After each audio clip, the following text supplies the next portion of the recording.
Cette émission vous est présentée par le café L'Entretemps. Pour des repas frais, des desserts gourmands et des cafés spécialisés, sur place ou pour emporter, L'Entretemps. 466 rue de l'Hôtel de Ville à Farnham. Du coq à l'âme avec Amélie Paul et Sly Chapelle à Radio Unicité.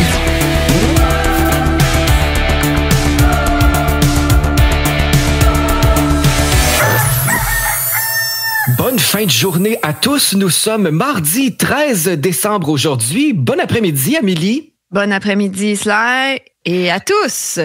Oui, à tous. J'espère que vous avez passé une belle journée. Aujourd'hui, c'est pas chaud. C'est pas chaud depuis une couple de jours, hein?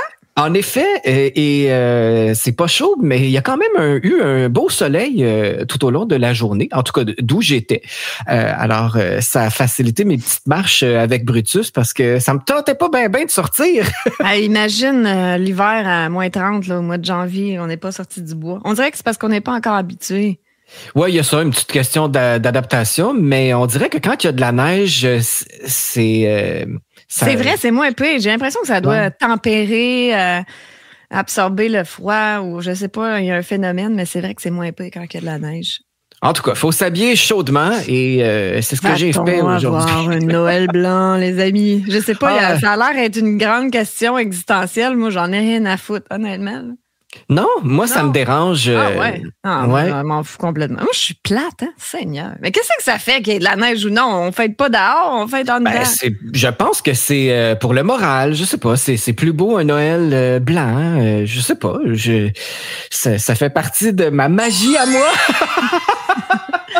C'est d'ailleurs notre sujet aujourd'hui.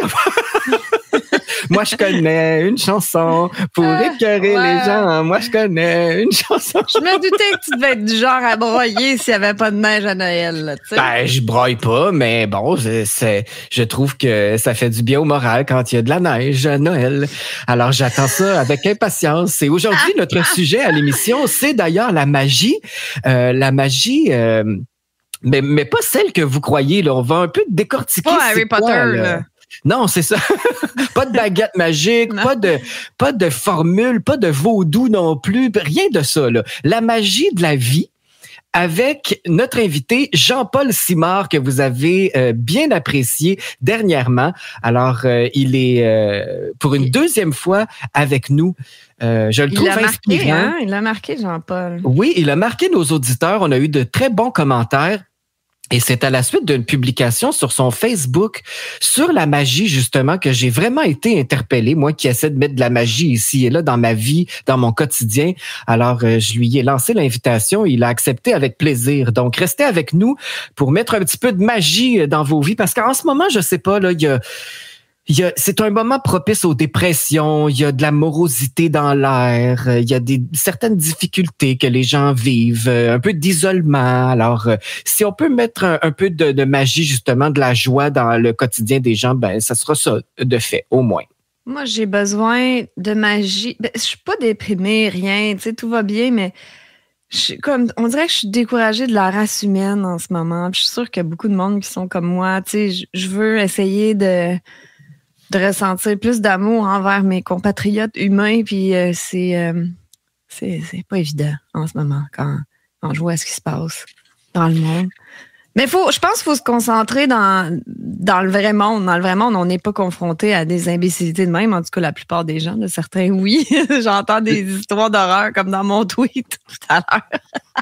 Ah oui, tu nous promets quelque chose. Mais je sais qu'il y a des gens qui sont encore confrontés avec ça dans leur famille, tout ça, leur entourage. Là, moi, bon, pas vraiment. Là. Je vois que les gens de ma famille, ils sont pas trop au courant de ce qui se passe dans le monde. Là.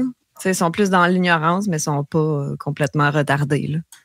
Comme ce qu'on peut voir certaines personnes sur les réseaux sociaux, disons. Je suis sûre qu'il y en a dans vos familles. Ah, Seigneur, Sly.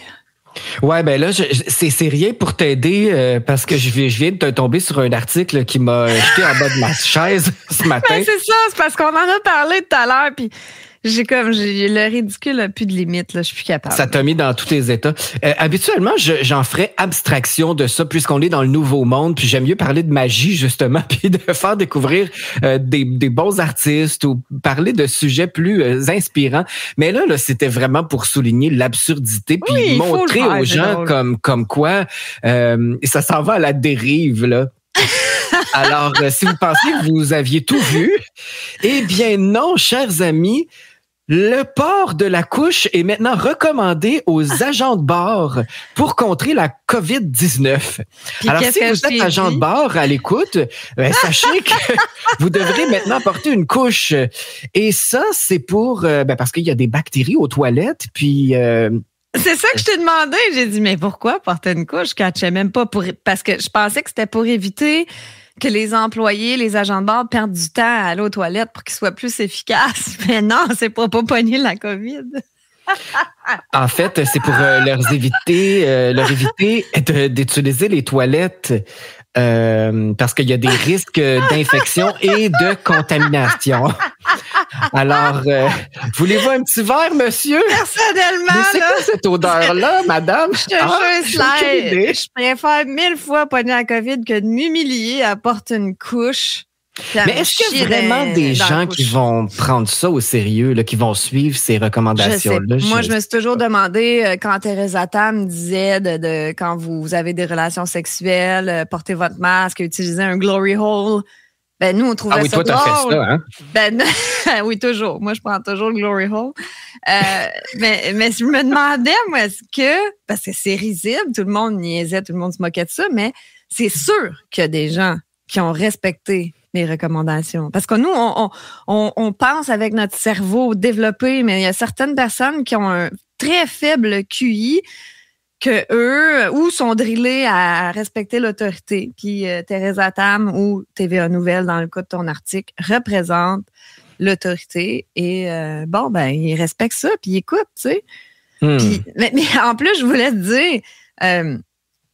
où je m'en allais avec mes skis. Oui, c'est parce que tu l'as dit en parlant de ton article au début que tu veux pas donner de l'attention à ça. Puis je me fais souvent reprocher de...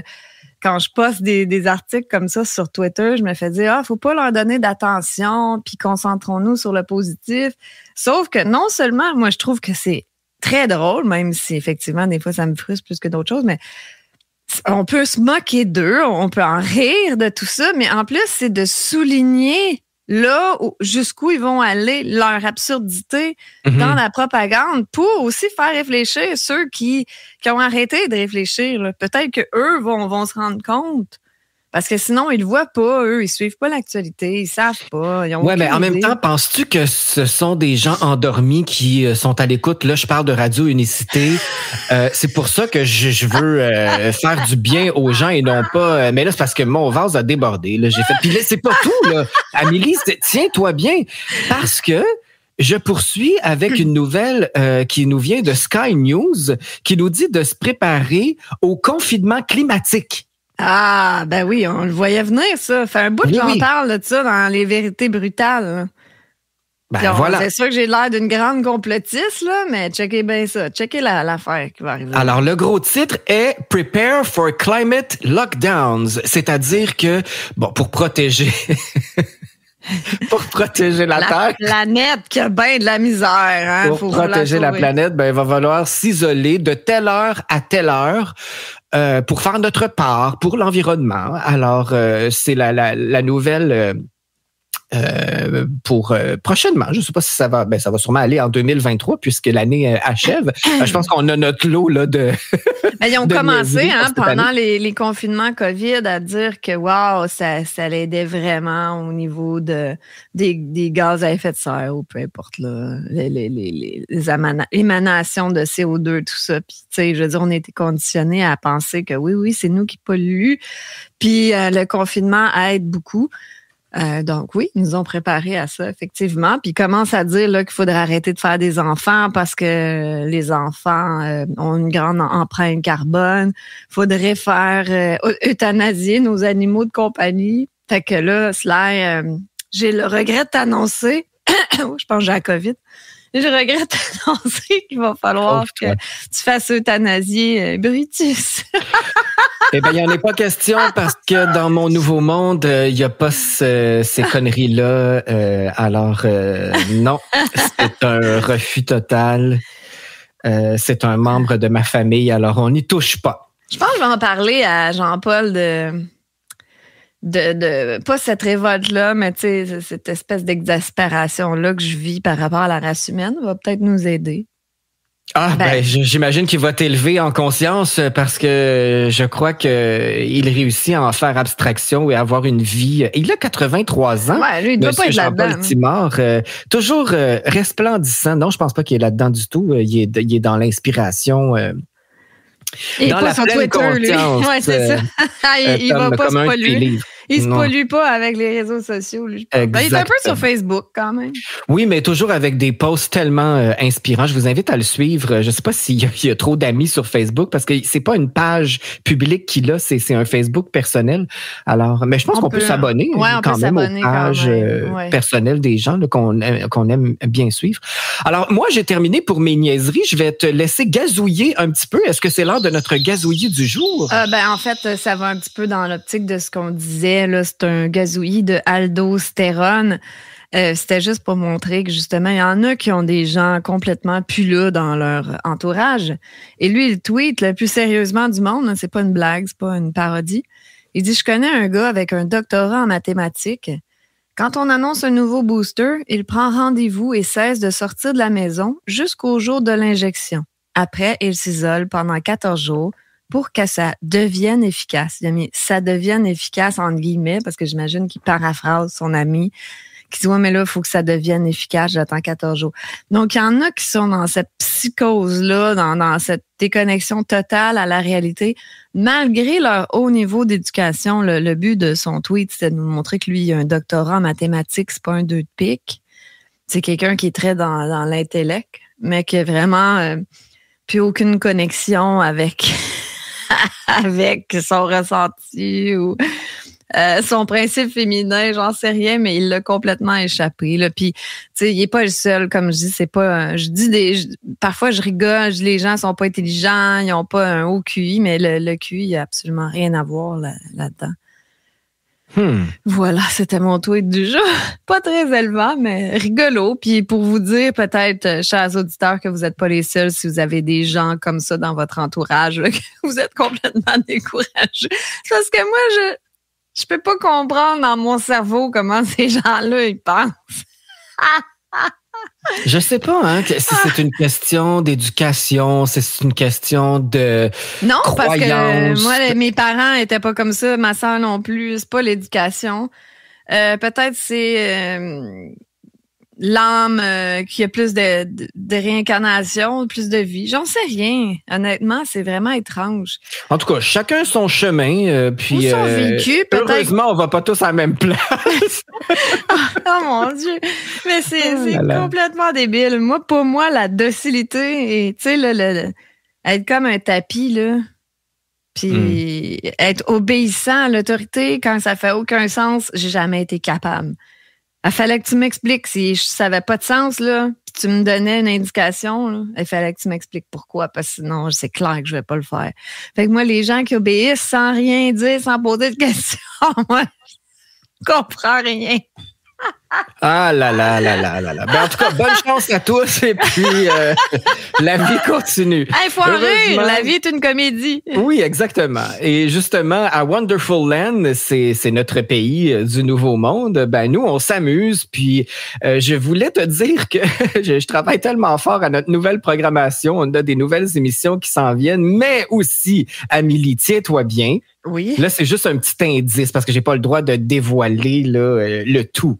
Mais dès janvier, nous serons la seule station de radio au Canada à recevoir une artiste internationale. Faites aller vos... t'as-tu confirmé? Bien sûr! Attends, on sera la seule radio... Où? Au Canada. Au Canada? Oui, à recevoir cette artiste en entrevue. Il y a un artiste international, ils vont pas aux radios canadiennes, c'est quoi? Non. Ça se passe à Radio Unicité en janvier et vous aurez plusieurs petits indices. Ouais, mais elle a accepté, là. Il y a des gens qui dorment encore. Il y a des gens qui dorment encore. Mais attends, là, tu me l'as pas dit qu'elle avait accepté. En fait, je peux t'envoyer sa réponse. Je suis très excité. Mon Dieu, je vais tomber dans les pommes. Je pourrais pas l'interviewer, je vais mourir. Ben non, là, quand même, assiste-moi dans cette démarche parce que je suis très. En plus, il va falloir sortir notre anglais, là, notre première entrevue en anglais. Oui, ou lui montrer un petit peu de français. On va s'amuser. On va rigoler. Je suis sûre qu'elle va avoir beaucoup d'empathie, de compréhension envers nous, que c'est rare qu'on fait des entrevues en anglais. Ça m'est arrivé une fois dans ma vie de faire une entrevue en anglais. Fait que... Bon, ben alors, on va te remettre... J'ai de la misère en français, j'ai en anglais. Les mots sont pas en français, ça va être beau. Juste pour entendre Amélie Paul interviewer notre artiste, ça vaut la peine d'être là. Je vais faire comme Julie Snyder. You know, she speaks like that to her guest and she speaks with a really big accent. Je suis sûr que tu peux faire mieux, c'est pas dur à battre.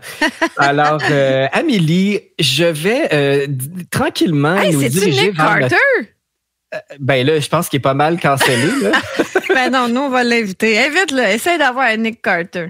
Mon Dieu. Okay. Et toi, c'était ton préféré, hein? Pauvre toi. Oui. C'est sûr. Mais il n'y a pas de pauvre moi. Il n'a pas violé personne. Voyons, non. C'est de la merde, ça. C'est ça, hein?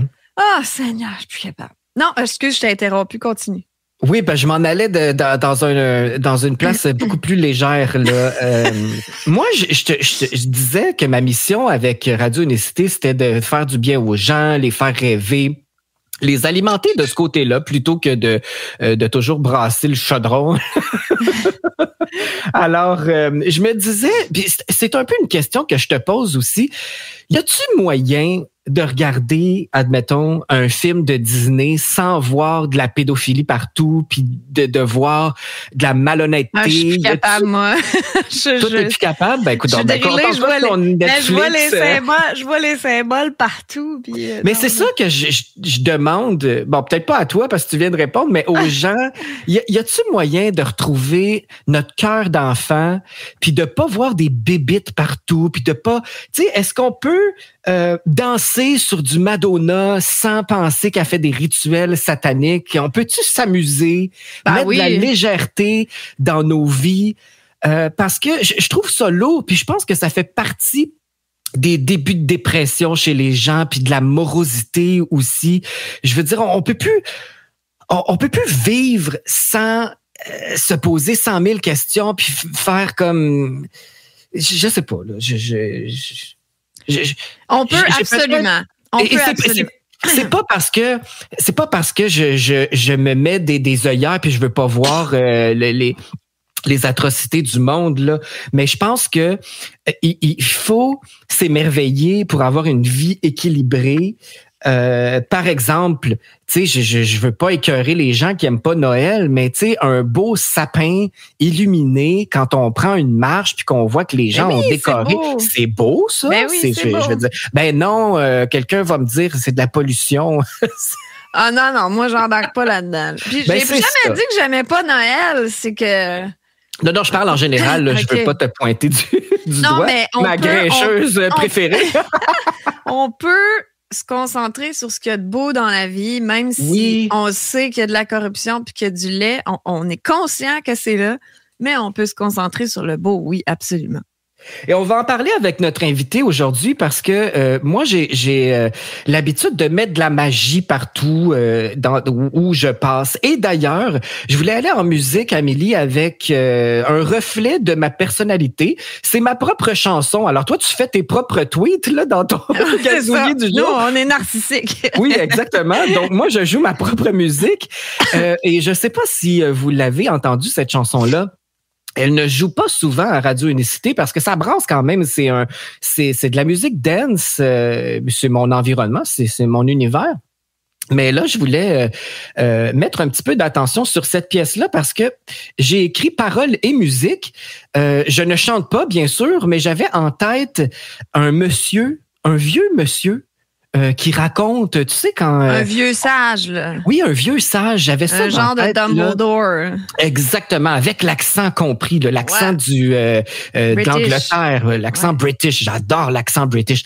Alors, j'ai composé un texte, une histoire, comme si c'était un livre de magie, là. Alors, je voulais vous faire entendre ça. Et d'ailleurs, ça s'appelle Abracadabra. Tel que promis, c'est un pur bonheur de recevoir notre prochain invité parce qu'il avait fait beaucoup réagir sur nos réseaux sociaux et même en personne lorsqu'on a eu notre party de VIP, notre party de Noël. Des gens nous ont beaucoup parlé de Jean-Paul Simard, l'auteur, qui est avec nous aujourd'hui. Bienvenue à Du Coq à l'âme, Jean-Paul. C'est un plaisir de vous avoir avec nous. Le plaisir est tout à fait partagé, hein. Laissez-moi vous dire que votre livre « Réveiller l'être spirituel en vous » est un délice pour l'âme. Ça fait du bien. Je suis en plein dans ma lecture en ce moment et ça tombe à pile là, pour se réchauffer l'intérieur. Moi, j'ai hâte de voir mon livre, Slide, d'ailleurs. Oui, je l'ai donné à quelqu'un d'autre. Mais c'est dans l'annonce que tu m'as faite, là, c'est merveilleux. Tu as choisi un très, très beau chapitre, « Toucher le divin en soi ». Oui, ben j'étais rendu là, puis je pensais que ça méritait de le souligner sur les réseaux. Alors, je me suis dit, tiens, je vais photographier la page où est-ce que je suis rendu. Mais Jean-Paul, je pense qu'on a besoin là, de toucher le divin en nous parce que là ça commence à être compliqué. Là. Moi, le divin, il est bien caché loin en ce moment-là. J'ai besoin de trucs pour revenir à l'amour et puis la compassion. Et en fait, le divin auquel on pense spontanément quand on est très profane dans notre vie, c'est d'abord la magie. Hein? Vous faisiez allusion là, au contexte social actuel dans lequel on vit. Oui. C'est bon, le ciel est pas mal gris, c'est pas rose, je renvoie des couleurs assez frappantes. Bon, mais c'est sûr, ça paraît peut-être paradoxal de parler ici, dans ce contexte-là, de magie de la vie. Bon, on vit à une époque de guerre. On voit ce qui se passe en Ukraine, et pas rien qu'en Ukraine, il y a la guerre à peu près partout. Puis même quand il n'y a pas de guerre, on voit l'esprit guerrier à peu près partout. Chacun là en lui, ouais. Chacun est révolté, on dirait, en ce moment. Ouais, bon, puis ensuite, en soi, on a un petit peu l'esprit guerrier contre les événements qui se passent. On a vécu la pandémie. Bon, il y a le coût de la vie qui est énorme. Bon, j'écoutais récemment un reportage, on annonçait que le coût des loyers allait augmenter encore de jusqu'à 6%. Et on faisait allusion au fait, on évoquait le fait qu'il y a énormément de familles qui consacrent la moitié de leur budget rien qu'au logement. Alors, dans ce contexte-là, c'est pas drôle de vivre et d'assumer la partie existentielle de notre vie. Bon, on cherche un antidote à tout ça, puis on se met à espérer, y a-t-il une magie dans la vie qui est capable de nous transformer? Bon, quand on parle de la magie, de la vie, on pense tout de suite au fait que, bon, une fée bienfaisante pourrait venir avec sa baguette magique transformer notre destin en or. Malheureusement. Ça, c'est pas un film de Walt Disney, Jean-Paul? Comment? C'est pas un film de Walt Disney, ça, Jean-Paul? Non. Mais tu sais, évidemment, le plus souvent, on est en attente d'une magie qui ne vient pas. Bon. Mm-hmm. Alors, mais vous savez, le phénomène dans lequel on vit ça, là, cette situation-là, là, c'est pas nouveau. Quand je remonte dans l'Antiquité, un peu avant notre ère chrétienne, chez les anciens, qu'on appelait, bon, il y avait eux autres, ils vivaient dans une conception de la vie marquée, influencée fortement par l'idée de ce qu'on appelle la fatalité, le fatalisme, le fatum. Bon, c'est comme ça. Bon, il n'y avait rien à faire. Le destin humain était soumis aux lois inexorables de la fatalité. Il y avait une espèce de karma négatif. Bon.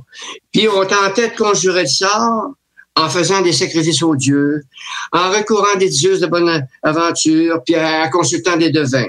Bon, les astrologues pullulaient à cette époque. Bon, on fait la même chose aujourd'hui, ça n'a pas changé. Justement, ça m'amène à faire une comparaison avec la situation d'aujourd'hui. Mais écoutez, ça a pas mal toujours existé, cette situation-là, où on espère fortement une certaine magie qui va venir transformer littéralement notre existence. Moi, quand j'ai établi un fait, j'ai 83 ans, donc j'ai vécu pas mal. J'ai une bonne longueur d'avance sur vous autres là-dessus. Et quand j'étais jeune, on essayait toujours de conjurer l'avenir. Et la méthode la plus populaire, c'était la tasse de thé. Bon, dans mon temps, là, on disait pas, on va aller prendre un café, puis on va se parler. Bon, si on prenait un bon café, etc. Dans mon temps, c'était le thé. C'était du thé. Il y avait toujours une théière sur le poêle à bois, là, parce que moi, j'ai connu ça, le poêle à bois. C'était charmant, c'était poétique, c'était pittoresque quand même, ça avait son charme. Et imaginez que, le thé là-dedans, il était fourni, non pas dans des petites pochettes comme on a actuellement, là. C'était en herbe. Et alors, quand on a fini la tasse de thé, se déposait au fond des résidus de petites herbes. Et la disposition que prenaient ces résidus-là dans le fond de la tasse, beaucoup de personnes lisaient l'avenir là-dedans. Je me souviens, moi, ma belle-mère, parce que moi, j'ai perdu ma mère très jeune, j'avais une belle-mère, elle était très, très forte là-dedans. La tasse de thé, elle allait voir au fond, et selon la disposition des petites graines qui étaient là, elle prédisait l'avenir. Bon. Wow. Alors, vous savez, de nos jours, c'était un peu comme... Oui, il y avait aussi le système des cartes. On tirait beaucoup aux cartes. Bon, les gens venaient, etc. Et il y avait des personnes qui avaient un certain talent de médiumnité et qui lisaient instinctivement dans les cartes. Bon. Alors, donc, c'est pas d'aujourd'hui que ça date, ça. Et alors, actuellement, la magie de la vie, on l'espère, puis on la cherche un petit peu dans ce qu'on peut appeler l'ésotérisme. Entendu? Bon. Mais en fait, le message que je voudrais laisser, c'est que cette magie de la vie-là dépend bien plus de notre pouvoir personnel, bien plus de notre volonté que des caprices du destin. Alors, tout de suite, là, on se situe là, sur les bonnes rails, là. C'est pas une fée magique qui va nécessairement venir nous dire, là, tu dois voir ça, et ça, ok, tu vis un événement malheureux, je vais te transformer, moi, séance tenante. Non, ça marche pas comme ça. Alors, donc, la magie de la vie, comment on la trouve? Moi, là, j'ai trouvé une formule intéressante pour ça. Et c'est Edgar Morin. Edgar Morin, vous savez, c'est un des grands sociologues actuels. Imaginez que cet homme-là, il a 101 ans actuellement. Je ne sais pas si vous l'avez déjà vu, on l'a interviewé à quelques reprises. Bon. Et il a écrit une phrase extraordinaire que moi, j'ai récupérée. Et il a dit, le véritable but de l'existence est la poésie de la vie. De vivre dans l'exaltation de soi, dans l'exaltation de l'amitié, de la fête, de la communauté. Alors, ici, là, il y a plusieurs facettes de où la poésie de la vie, plusieurs facettes de la vie où la poésie peut s'exercer. D'abord, l'avoir pour soi-même. C'est important de développer une conscience poétique devant la réalité, dans la réalité dans laquelle on vit. Parce que cette conscience poétique-là peut transformer l'existence. Même ce qui est mauvais, même ce qui est négatif, peut la transformer en quelque chose de positif. Alors, c'est ça qu'il s'agit de voir. Et on l'appelle la poésie de la vie. En fait, on peut tous être un peu poète. C'est pas nécessaire de savoir écrire des poèmes pour être un poète. Il s'agit de développer une vision poétique de la réalité. Il s'agit de développer une conscience de la réalité qu'on peut appliquer aux divers événements. C'est ça, mettre la poésie dans sa vie. Ça part de soi, dans le fond. Tout part de l'intérieur, parce que tantôt, on parlait de la magie extérieure, là, les divins, le thé. Mais dans le fond, l'occultisme sous toutes ses formes, mais c'est en dedans. Moi, j'aimerais vous dire que la poésie, là, c'est quelque chose, elle nous donne de très belles leçons dans la vie. D'abord, comment se positionner dans l'existence. Bon. La poésie nous rappelle que la réussite de la vie n'est pas seulement une affaire de technique et de mécanique. Voilà un des premiers avantages de la poésie, une des premières leçons qu'elle nous donne dans l'existence, et ça, c'est fort. Alors, la poésie, là, comme j'ai dit tantôt, c'est pas rien que le fait d'écrire des poèmes, là. Non, tu peux être même incapable d'utiliser le discours poétique et vivre poétiquement. Je me rappelle d'une femme extraordinaire qui s'appelle Simone Veil. OK? Une femme de génie, une philosophe qui a vécu au siècle dernier. Bon, qui a étonné tout le monde en passant une grande partie de sa vie à travailler dans des usines à une époque où la technologie était très, très rudimentaire. Imaginez que c'était une femme et c'était nouveau avoir fait le choix d'aller travailler avec des hommes dans une usine. Et elle écrit à un moment donné ceci, c'est vraiment étonnant. Les travailleurs ont besoin de poésie plus que de pain. Besoin que leur vie soit une poésie. Besoin d'une lumière d'éternité. Qu'est-ce qui est l'antidote, d'après vous, là, à cette réalité prosaïque de l'existence, une vie, la vie technique, mécanique dans laquelle on vit, où tout est organisé. Notre vie, vous savez, c'est un agenda quasiment, hein? Bon, j'ai à faire ça, je passe à l'autre affaire, après je passe au point B, etc. Bon, quel est le meilleur antidote? Ben, c'est quoi? C'est de mettre un peu de poésie, même dans un contexte qui n'apparaît pas très favorable à ça et qui paraît antinomique à la poésie. Bon.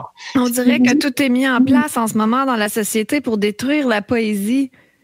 Avec toutes les mesures mises en place, la sobriété énergétique, puis couper ci, couper ça, puis c'est dur pour plusieurs de voir la poésie dans la vie quand ils croulent sous les dettes puis ils ont du mal à nourrir leur famille. Comment on fait concrètement pour... Bon, ben, c'est justement. Ce qui arrive, c'est que la plupart du temps, on sépare la poésie de la réalité quotidienne.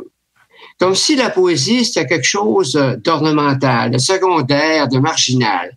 Bon, ça fait partie de la dentelle de l'existence. Non, ça, c'est pas pour moi, etc. Bon, c'est une sorte d'ornement ou de fioriture de la vie. Bon, mais dans la réalité, la vie dans laquelle on vit, l'existence nous présente un monde cristallisé. Tout est catalogué, répertorié, identifié, quantifié. Bon, on baigne dans la réalité existentielle corps et âme. On est engouffré dans la réalité existentielle. Et comment faire? Il nous manque des ailes là, pour s'élever un petit peu au-dessus de cette réalité-là et aller prendre notre souffle puis monter un peu plus haut, comprenez-vous? Alors, oui. Comment le faire? C'est ça le rôle de la poésie. C'est pas rien quelque chose, c'est pas rien des images, des métaphores que l'on utilise pertinemment dans le discours. C'est comment élever sa vie au-dessus des contingences, tu sais, de la vie, de l'existence, et comment s'élever un petit peu de ça et trouver une espèce d'air frais, de souffle, pour venir transformer ça et nous aider à sortir de notre réalité prosaïque. Alors, c'est ça un petit peu ce que j'entends par la poésie de la vie. Alors, mais concrètement, vous allez peut-être me poser la question, évidemment, à un moment donné, c'est quoi la poésie de la vie? Comment ça s'incarne? Comment ça se concrétise? Hein? Au fond, la question est là oui. Aujourd'hui. Comment la voir aussi? Oui, c'est ça. En fait, il y a un très beau concept qui s'appelle la beauté. C'est quoi la poésie de la vie? C'est être capable de découvrir la beauté du monde. On est porté, on est un peu négatif, on voit tout en gris, et à un moment donné, on voit la réalité dans ce prisme-là de grisaillerie, ciel nuageux, etc. Bon, mais comment introduire la beauté dans notre vie quotidienne? Parce que tout est là. Quelqu'un qui est capable de voir du beau dans sa vie quotidienne, il est transformé. Il a la clé pour réussir, puis passer à travers les grandes difficultés, puis la morosité de la vie qu'on connaît, le pessimisme de la vie, la fatalité même. Il y a une très belle parole qu'un grand auteur russe a dit et qui, moi, m'a beaucoup inspiré et qui m'inspire beaucoup. Il a dit, c'est la beauté qui sauvera le monde. C'est la beauté qui sauvera le monde. Alors, comment introduire la beauté dans notre vie? Il y a un grand romancier du siècle dernier qui s'appelle André Malraux. À un moment donné, il contemplait les splendeurs de l'Acropole en Grèce et il a dit, c'est écrié, nous avons tous une Grèce en nous. Nous avons tous une Grèce en nous.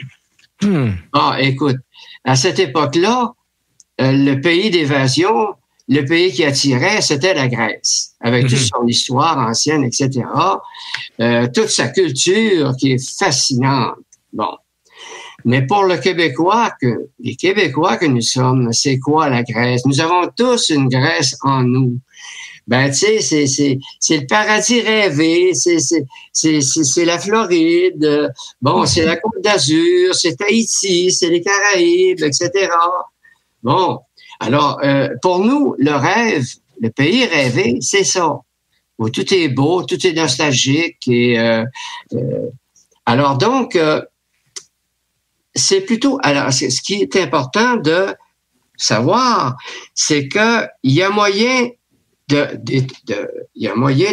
créer en nous ce paradis de rêve qui va faire en sorte que la réalité prosaïque, notre réalité va être transformée et on va pouvoir y mettre du beau dedans, dans cette réalité-là. Moi, j'ai connu une dame qui restait dans une très grande ville au 10e étage de son bloc appartement. Et puis, elle avait entrepris de décorer son balcon de fleurs, de plantes potagères. C'était son jardin botanique. C'était ses Caraïbes, c'était son paradis. Alors donc, voyez-vous, on transporte ça dans la vie. On peut créer son paradis. Et en fait, ce qu'il faut comprendre, le message que je veux laisser, c'est cette magie qu'on espère tant, elle réside dans la vision poétique de la vie. Et cette vision poétique de la vie-là, nous pouvons la créer. Alors, récemment, j'ai écouté un reportage d'une journaliste en France, et c'est une journaliste ukrainienne. Et elle disait que sa mère était à Kiev et que, imaginez qu'au milieu des bombardements, des problèmes qu'ils connaissent, elle dit à sa fille, elle dit, j'ai hâte de célébrer Noël. Entendez-vous? Alors, dans sa dure réalité, elle trouvait le moyen de s'affranchir de ça et trouver une espèce de lumière des fêtes. Elle avait hâte et elle se préparait. Et puis, à un moment donné, elle témoignait du fait que il y a des personnes, en Ukraine, ils ont des coupures de courant énormes, etc., puis ils doivent se battre contre ça. Et c'est clair à la chandelle. Et puis, elle expliquait que il y a une mère de famille qui réunissait sa famille et qui, autour d'une chandelle, se mettait à prier, puis se mettait à rêver des jours meilleurs, etc.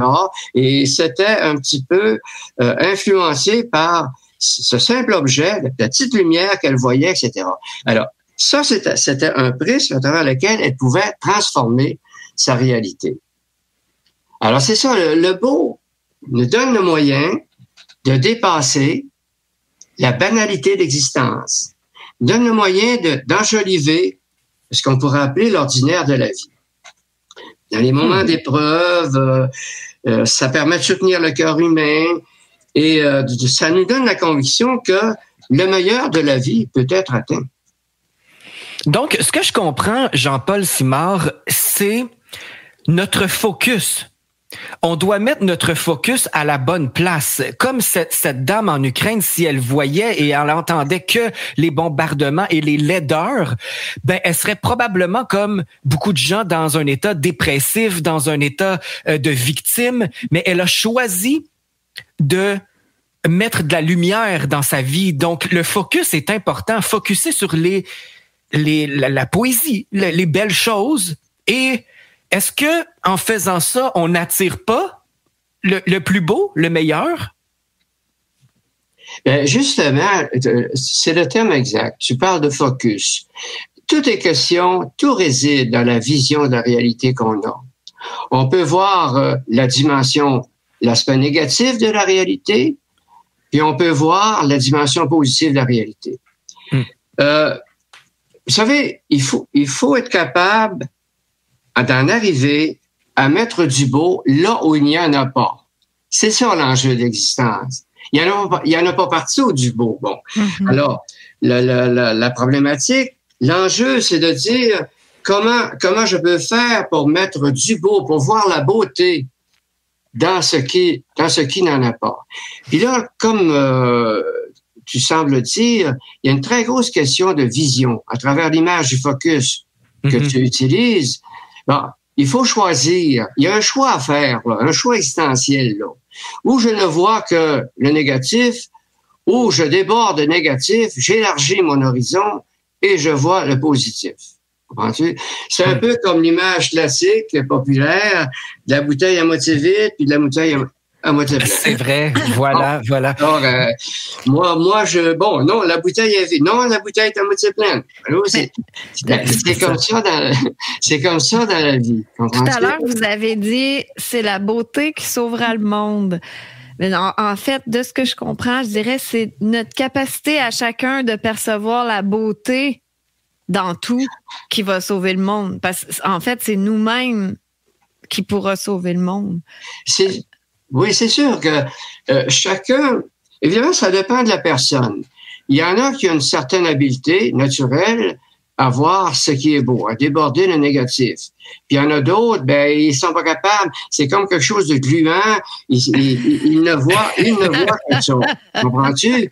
Oui. Mais il y a un entraînement à faire là-dessus. Il y a un choix à faire. Je dirais qu'il y a un choix philosophique, personnel à faire. Je dis, écoute, là, moi, là, il faut que je m'arrête, là. Il faut que je m'arrête et que je vois maintenant le beau côté de l'affaire. Comprenez-vous? Il y a toujours deux versos à quelque chose, à un événement. Il y a le recto puis le verso. Il y a toujours deux faces, comprends-tu? Il y a une face positive et une face négative. Puis je vois sur Internet, là, il y a un très grand courant qui circule. C'est merveilleux, Facebook, vous savez, parce que on voit là la conception des gens, la conception actuelle et que nous, là, présentement, ici et maintenant, des gens. Comment est-ce qu'ils s'arrangent avec la réalité? Moi, c'est ça qui m'intéresse. J'aime beaucoup, moi, les interviews de vedettes, de grands personnages qui sont interviewés. Et ce que je regarde là-dedans, c'est comment est-ce qu'ils s'arrangent avec la vie? Moi, ça me passionne, ces interviews-là. Tu sais, comment une personne s'arrange avec la vie? Bon, c'est quoi sa conception de la vie? Bon, dans les difficultés de l'existence, comment est-ce qu'elle fait pour s'en sortir? Il y en a qui s'en sortent tout le temps. Et puis, il y en a qui restent accaparés, ils restent complètement engloutis par la difficulté dans laquelle ils vivent. Alors, c'est évident que il y en a qui ont ça naturellement, mais ce qu'il faut comprendre, c'est que ça peut s'acquérir. À force d'être négatif dans l'existence, à force de maudire la réalité, etc., bon, c'est pas beau, etc., c'est tannant, ça va mal, etc., il faut s'exercer à dire le contraire. C'est pas facile, mais la voie de salut est là quand même. Il y a une espèce de mentalité. Il faut se déprogrammer au négatif. Vous, on est programmé au négatif. Mais c'est vrai, ça nous entoure tellement que il faut faire des gestes concrets pour s'en débarrasser. Moi, je me rappelle d'un atelier que j'ai suivi. Je voudrais saluer d'ailleurs Micheline, avec qui j'ai suivi des cours de croissance personnelle. Puis c'était très banal, là, ce que je vais vous dire là, mais ça m'a marqué. C'est quand on demande aux gens, « Hey, comment ça va? » Puis qu'on répond, les Québécois, on est toujours portés à aller vers le négatif. « Ah, ça va pas pire. » Mais qu'est-ce qu'on envoie dans l'univers? C'est le mot « pire ». Mais pourquoi on dirait pas, tu sais, on veut pas nier le fait que, on va pas tant que ça, mais pourquoi on dirait pas à la place, ça pourrait aller mieux? Parce que là, on envoie le mot mieux. C'est toute une question de résonance. Guy a dit, j'évolue en conscience. Quand il demande comment ça va. J'évolue en conscience. Écoute, là, tu me suggères une idée extrêmement importante et intéressante. Vous savez, il y a la solution il y a pire que ça. Moi, là, je pratique beaucoup cette réflexion-là dans ma vie, cette attitude-là. Bon, tu sais, de dire, hey, écoute, là, il y a pire que ça. Tu sais, se comparer à pire. C'est vrai, il y a toujours une situation qui est pire que celle dans laquelle on vit. Moi, par exemple, écoutez, il y a un point de référence chez nous quand mon garçon est maussade, etc., où il n'a pas réussi telle affaire, écoute, Jean-Sébastien, il y a pire que ça. Et là, on pense spontanément à ce qui se passe en Ukraine. La résilience de ces gens-là, qui est phénoménale, qui fait l'admiration du monde entier. Hein? Pas vrai? La résilience énorme. Alors, et vous savez, la théorie du il y a pire que ça, il y a pire que moi, etc. Ça peut aider énormément à passer à travers les difficultés de la vie. Oui, c'est vrai, il y a toujours pire que ça. Bon. Et petit à petit, c'est la mentalité, il faut en arriver à développer chez soi. C'est pas facile, mais on y arrive. À développer une mentalité de positivité, de voir les choses de façon positive. Autrement dit, on peut se déprogrammer de la vision négative de l'existence et on peut se reprogrammer sur des choses positives. C'est très à la mode actuellement, la programmation par déprogrammation du cerveau, là, se reprogrammer. C'est très à la mode. Pourquoi? Parce que on découvre là une technique, une mécanique humaine extraordinaire pour pouvoir se sortir du chaos parfois de l'existence. Sortir de situations extrêmement difficiles à vivre. Des fois, on peut pas faire autre chose que se reprogrammer, de dire, écoute, je m'en vais par là, puis là, je me reprogramme d'une autre façon. Et ça, là, il y a un entraînement à faire là-dedans. Ça se fait dans le concret de la vie. C'est très important de savoir ça. Tu sais. On pense que la poésie, là, c'est flotter au-dessus de la réalité et en ignorant la réalité, dans une espèce d'optimisme béat, je vais échapper à la réalité. Non, on ne peut pas échapper à la réalité comme ça. La réalité va toujours nous rattraper. Et il y a un tas de moyens, vous savez, pour se reprogrammer. En voulez-vous? Oui, vous en tenez. Des petits moyens bien simples. Oui. Pour se reprogrammer et tu refais ton mental d'une autre façon et tu le réorientes de ce côté-là vers le pôle positif de l'existence au lieu de l'orienter vers le pôle négatif. Tout ça, là, ce que je vais vous donner là, ces petits moyens-là, ça se fait. La poésie de la vie se vit dans le concret de l'existence. Je dirais dans la dimension domestique de la vie. Tu sais, dans le concret de la vie quotidienne. Dans le train-train quotidien. On vit ça, là. Et tu sais, il ne s'agit pas de dire, je vais attendre qu'un événement se passe heureux qui va m'emporter, qui va transformer ma mentalité. Non, non. Ça se fait dans l'aspect concret de la vie. Je dirais que ça a un caractère domestique. Dans la vie familiale. Par exemple, écoutez, c'est très simple. Savourer un bon petit plat, par exemple, rien que ça, là, mais en prendre conscience. Prendre conscience de ça. Évidemment, si tu manges ça, sans y penser, etc., tu avales, c'est sûr que ça te nourrit, etc. Mais là, tu perds vraiment la poésie de la chose. Comme parce qu'on mange souvent en regardant la télé. Oui, c'est ça. C'est ça, on perd un peu la poésie de la chose, effectivement. Oui, c'est ça, par exemple. Bon, sentir la fraîcheur de l'eau sur sa peau en se lavant. Bon, il y a quelque chose là-dedans. Il y a une espèce de sensation qui est de nature à nous changer. Bon, goûter puis admirer la beauté d'un paysage, le vent, les oiseaux, la lumière, mais toujours en pleine conscience. C'est-à-dire, tu parlais du focus tout à l'heure, il s'agit de mettre le focus sur autre chose que les négativités de l'existence. Comprends-tu? Alors, tu te branches là. Bon. Par exemple, écoutez le chant d'un ruisseau. Moi, l'été, je vais à un parc pas très loin de chez moi, de Chanceux, en pleine ville. Il y a un parc, Rivière-du-Moulin, avec des sentiers. Il y a la rivière Chicoutimi qui passe là. Bon, c'est très fréquenté l'été, des beaux sentiers. L'hiver, il y a du ski de fond. Bon, moi, je vais là, très souvent, quand je suis fatigué un petit peu, puis que je deviens morose, puis que ça devient plate, comme on dit, là, je m'en vais là, je m'assois sur le bord ou sur un rocher, et j'écoute rien que le chant de l'eau. J'écoute couler la musique que ça fait. C'est extraordinaire. Là, t'emmagasines ça dans ta banque de sensations positives, extraordinaires. Tu t'en viens à la maison, puis ça bourdonne encore. Le chant de la rivière, parce que c'est une rivière qui est rapide, là, tu sais.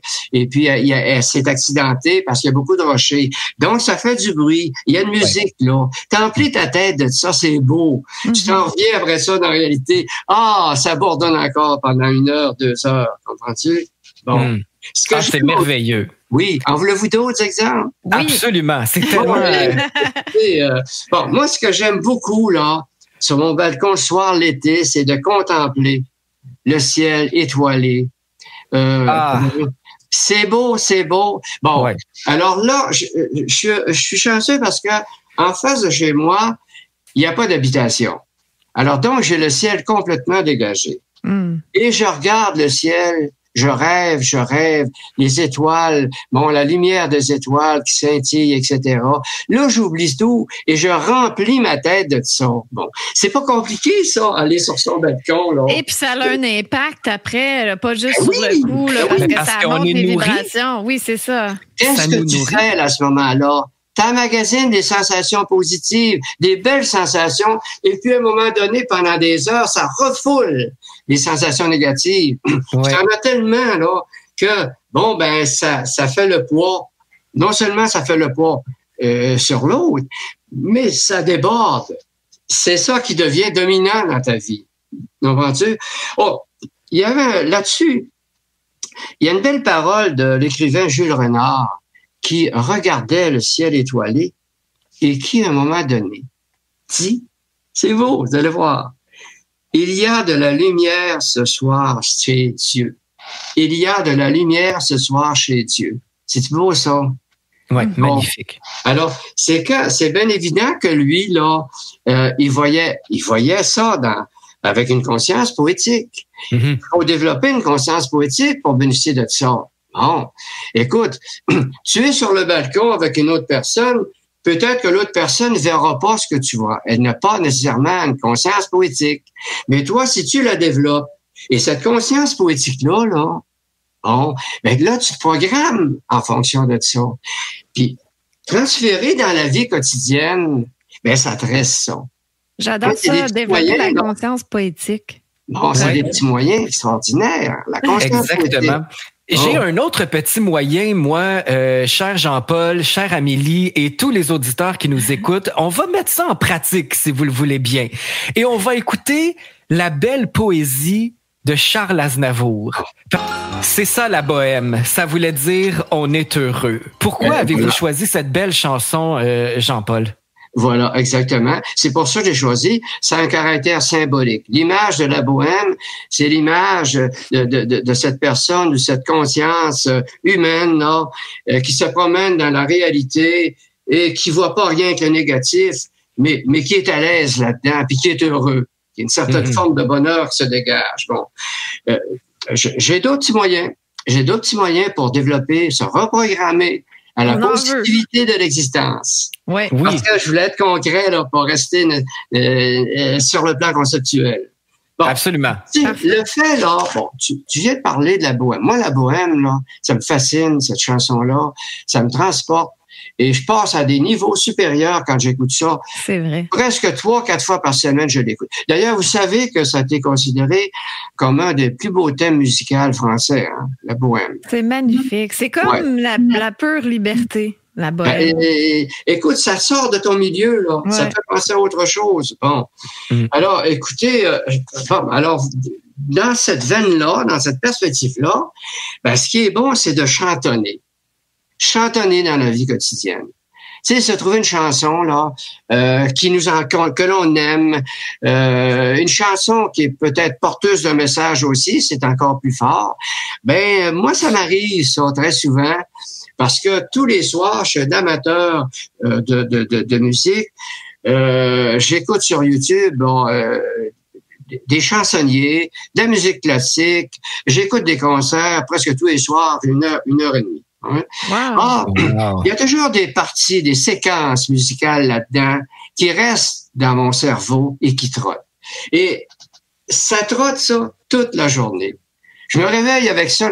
Ce petit thème musical-là, je l'ai en tête, là. Ça vous a nourri. Il revient constamment. Et mon Dieu, que ça enjolive mon existence. Tu sais, au lieu de voir ce qui est pas beau, puis ce qui est pas beau, ce qui m'agresse, etc., ce petit thème musical-là revient et me fait penser, hey, Jean-Paul, il y a du beau aussi. Comprends-tu? Il y a du beau aussi. Mm-hmm. Moi, un petit exemple entre parenthèses. Bon, moi, je vis seul, je suis divorcé, mais je suis pas en brouille avec mon épouse, mon ex-épouse. Elle vient prendre un café tous les jours. Bon. Alors, moi, ce que j'aime, un geste bien prosaïque dans l'existence, j'aime bien laver la vaisselle. Wow! Mon Dieu, ça c'est rare, j'aurais jamais cru entendre ça. Ça me détend, j'en parle au monde. Bon, beaucoup s'achètent. Bon, mes filles s'achètent des laves à vaisselle. Non, mais vous vous privez d'un petit exercice quotidien extraordinaire. Expliquez-moi, Jean-Paul, parce que je déteste ça aussi. J'ai une amie aussi qui adorait laver la vaisselle. Je serais, mais comment tu fais? Je déteste ça. Jean-Paul, peut-être que tu vas nous réconcilier avec la vaisselle. En fait, moi, c'est mon cas, c'est comme ça. Ce que j'aime là-dedans, débordant l'histoire, c'est l'humble geste que constitue le fait de laver la vaisselle. Moi, je fais du beau avec ça, là. Moi, j'aime ça, faire du beau. Bon, laver, enlever ce qui est crotté, etc. Puis le beau sort. Puis je regarde ma vaisselle après ça, à la lumière du jour, là, parce que j'ai le soleil qui rentre là. Oh, puis la moindre petite tache, je l'enlève. Mais je dis ça à mes enfants, j'aime ça, faire du beau. C'est simple, hein, mais c'est comme ça. Ben ça, là, c'est pas grand-chose, mais ça a un très gros impact sur ma mentalité positive. Ben, ça nous permet de le voir autrement. Merci. Je vais me concentrer là-dessus la prochaine fois que je vais avoir à faire la vaisselle. Ouais, moi aussi, bon truc. Mais ça peut être juste de l'eau sur nos doigts, nos mains, se concentrer sur le moment présent, ça peut être... Et quelle satisfaction quand tu as tout lavé, comme si tu recommençais la vie à neuf. C'est comme si tu étais à l'aube de la vie, au matin de l'existence. C'est neuf. Bon, ben, c'est pas grand-chose, mais moi, ça a beaucoup d'effet chez moi. Ben, chacun, évidemment. Chers auditeurs, c'est ça de la poésie de la vie. Voilà. En faisant la vaisselle. Exactement. C'est à ça que... Et à un moment donné, je lisais un ouvrage de Babin, là, le célèbre... écrivain qui vient de mourir, là, et il fait allusion aussi à ce geste-là. Il fait ça lui aussi. Comprends-tu? Alors donc, il y a quelque chose à aller chercher là, et quelque chose, et vivre ça dans une perspective poétique. Bon, écoutez, par exemple, rendre service à quelqu'un. C'est un petit service. Mm-hmm. Ça aussi, c'est de la poésie de la vie. Ça aussi, tu fais du beau avec ça, là. Comprends-tu? Puis c'est gratifiant. C'est très gratifiant rendre service. Bon. Bénir au lieu de maudire. Ça, écoutez, tu es capable de pratiquer ça dans le contraire de notre existence, essayez ça. C'est simple, hein? Mais bénir au lieu de... Là, ça te tombe sur les nerfs. Ça te tape sur les... Ça t'aigrit. Comprends-tu? Et t'es porté à comprends-tu, à utiliser peut-être un langage que je n'utiliserai pas ici. Mais au lieu de maudire, tu bénis. C'est un bon truc, ça. La prochaine fois que je vais recevoir une insulte, je vais dire « je te bénis ». Hein? Il me semble que ça doit déculotter quelqu'un, ça, quand t'agresses, puis... Ben oui, ben, tu parles de bénir. Ça, je te bénis. C'est quoi bénir? C'est faire du bien avec quelque chose. Comprenez-vous? C'est ça, l'acte de bénir. Là. Ben, évidemment, il y a la signification religieuse de bénir. Bon, à la messe, dans les offices religieux, on bénit. Non, mais dans le concret de la vie aussi, on peut bénir. Comprends-tu? C'est quoi? C'est faire du bien. C'est rendre quelque chose bien. Quelque chose qui est peut-être pas tout à fait heureux dans la vie et d'en faire quelque chose, de tourner ça vers le bien, de transformer ça vers le bien. Alors, t'as pas besoin de baguette magique, là. C'est un geste très, très simple pour ça. Tu sais? Bon. Sourire le plus souvent possible. Il ne s'agit pas d'exhiber un sourire BA, là. Mais quand même, le fait de sourire. Alors, moi, je veux dire, des fois sur YouTube, là, je vais chercher des programmes d'humoristes. Comprends-tu? Bon, je sais pas comment est-ce que ça fait du bien dans la vie, ça. Quand t'as une journée qui n'a pas eu de soleil, il n'y a pas eu de soleil au sens physique, il n'y a pas eu de soleil au sens figuré aussi dans ta vie, là. Moi, je vais là, puis j'écoute, bon, des épisodes de La Petite Vie, par exemple. Bon, ça me fait rire. Tu sais, là, vous avez vu ça, hein? Mais oui. Bon, etc. Ensuite, il y a des humoristes français, des programmes français aussi. On a tous sur YouTube. Vous le savez mieux que moi. C'est incroyable. Je me mets à rire, puis je me mets à rire. Mais je ris. Ça me transforme. Et là, ça change toute ma mentalité. Comprends-tu? C'est ça, la magie de la vie. Je vais chercher des moyens pour rendre ma vie heureuse, pour la transformer, pour changer ma vision pessimiste, fataliste parfois que j'ai de l'existence. Comprends-tu? Bon, avez-vous essayé ça? Un autre moyen. Par exemple, oublier une de ses peurs. On a beaucoup de peurs dans la vie, hein? Il paraît que les psychologues disent qu'on traverse 300 peurs dans une journée, dans une vie. Vous savez ça? Bon, mon Dieu! Alors, en tout cas, c'est une hypothèse qu'on dit. Alors donc, oublier, rien que le fait d'oublier une de ces peurs, là, puis de la relayer au calendrier grec, de la mettre de côté, ben déjà, c'est un petit point qui a beaucoup d'impact sur le mental, sur notre mentalité. Bon, ensuite, il y en a un, là, je n'irai pas plus loin que ça, là, mais quand même, je vais m'arrêter à ça, le dernier, c'est très, très, très, très important. Se croire heureux d'être en vie. Se croire heureux. Ce que j'appelle la joie pure d'exister. Avez-vous déjà pris conscience du don de l'être et de la vie? Je me lève le matin, j'ai mes yeux. Je me lève le matin, j'entends, je vois, etc. J'ai mes cinq sens. Beaucoup de bonheur passe par les cinq sens. Toute la réalité existentielle passe par les cinq sens, vous savez. Bon. Alors, la joie, sentir la joie d'exister. Je pourrais, dans une situation beaucoup plus difficile que ça, bon, je pourrais être malade, je pourrais être privé d'un œil, je pourrais être privé de nos membres, être en chaise roulante et tout ça. Oui, moi, je pense souvent à ça. Oui. Regarde, moi, par exemple, j'ai à peu près 88% d'audition. Bon, j'ai une petite perte dans l'audition. Vois-tu? Mais c'est pas assez pour prendre des appareils parce que c'est extrêmement accaparant, ces appareils-là. On peut se l'art de ça. C'est très difficile, puis ça tombe, etc. Alors, j'essaie quand même de compenser, mais pour écouter de la musique, c'est curieux à dire, quand c'est quelque chose de positif que j'entends, je le comprends tout le temps. Je l'ai tout le temps. C'est tu fais le tiens. Alors, tu sais, être capable, là, tu sais, la joie pure d'exister, là, c'est d'être capable d'aller chercher les multiples propositions de bonheur que nous offrent nos journées. Ça paraît pas. Soyons attentifs. Il y a énormément de raisons de se réjouir dans une journée. Comprends-tu? Ça pourrait être parfois, je pourrais être dans une situation bien pire que celle-là, puis garde, non, là, je suis quand même bien, là. Comprends-tu? Bon. Alors, les propositions de bonheur que l'on a, tout le monde en a, il s'agit d'aller les chercher, il s'agit d'être attentif aux signes. Parce que les signes de bonheur, la vie est pleine de signes. Bon, il y a des signes dans les événements, il y a des signes dans les objets. Tout est signe pour quelqu'un qui sait voir. Il faut être des lecteurs de signes de la réalité. Et c'est là que tu vas chercher la signification des choses. Ça te permet d'entrer dans le mystère des choses. Tu comprends mieux la réalité. Et la réalité te le redonne avantageusement et très grassement parfois. Comprends-tu? Alors donc, t'es jamais perdant là-dedans. OK? Alors, voilà.